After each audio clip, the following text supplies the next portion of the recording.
I want to invite you into a conversation on preaching Christ from the Old Testament. I'm Mark Mellinger with the Gospel Coalition, and joining me to help us walk through this is Dr. Phil Ryken, president of Wheaton College. Good to have you here, sir. Mark, great talking with you, and especially on a great topic like this one. It is a good topic because this is central to good preaching. Can we really find Christ anywhere in the Old Testament, even in the genealogies and narratives and wisdom literature?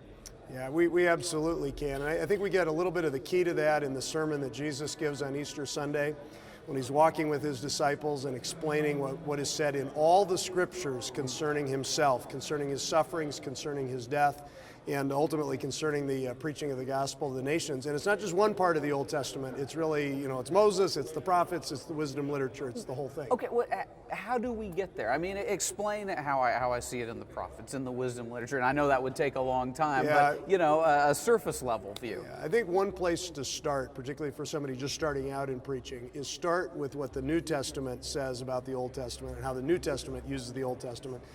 And of course, 40% of the New Testament or more is directly quoting from or alluding to the Old Testament. So the New Testament is using the Old Testament all the time in a Christ-centered way. But another little key for me is looking at what's happening to prophets, priests, and kings in the Old Testament, because Jesus is the fulfillment of all of those prophecies. And whatever failures you see in the prophets, priests, and kings, you see your need for the Savior. And whatever is virtuous and exemplary, you see it in Jesus all the more. And there's hardly a page in the New Testament that doesn't give us something on prophetic, priestly, and kingly ministry. Now how do we avoid finding Christ where he isn't? And maybe that's not the best way to say it, but I think you know where I'm going. How do we avoid connecting an Old Testament passage to Christ in a way that is actually not valid? Yeah, and it is a potential problem or pitfall. Sometimes some preachers just become very predictable because they're always finding Christ in the same way. Right.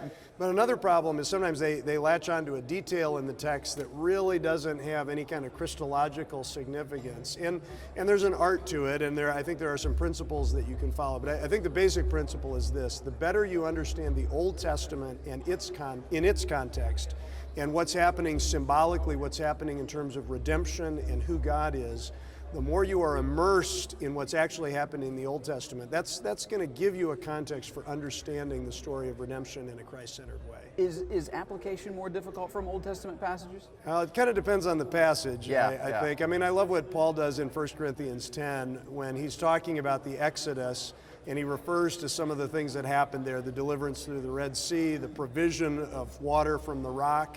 And he says, first of all, that rock was Christ. And so he's preaching the Old Testament in a Christ-centered way. But then he says, these things happened to them as examples for us.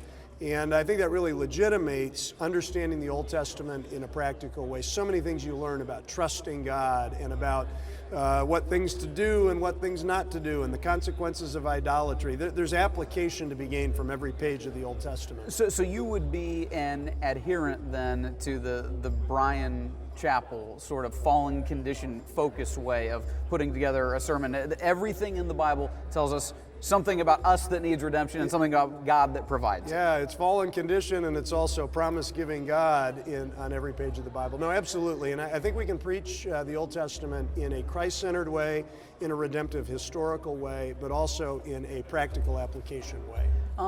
In the past, it seems like, especially maybe in evangelicalism, there's been an over-focus in the pulpit on the New Testament, and probably in Sunday school classes as well, and to some degree, that makes sense. Do you see that being corrected now in evangelical circles? People want to go back to the Old Testament? Your students want to go back to the Old Testament? Perhaps. I mean, I think there is an interest in the Old Testament, although one way of getting an index to this is seeing the sales figures for commentaries. And I have a friend who has a list of all commentaries from all different series, and it's heavily weighted towards New Testament commentary. So I think we still have a ways to go. The way I like to think about it, though, Mark, is that the Old Testament helps me see Christ in a fresh way, in a way that I wouldn't have seen him otherwise. And so I think I can give you a list of 31 reasons to preach from the Old Testament, but one of them is I think it enables us to preach Christ freshly. It affirms your confidence in and love for him. Absolutely. That is a worthy goal. Dr. Phil Ryken, thank you so much. Thanks, Mark.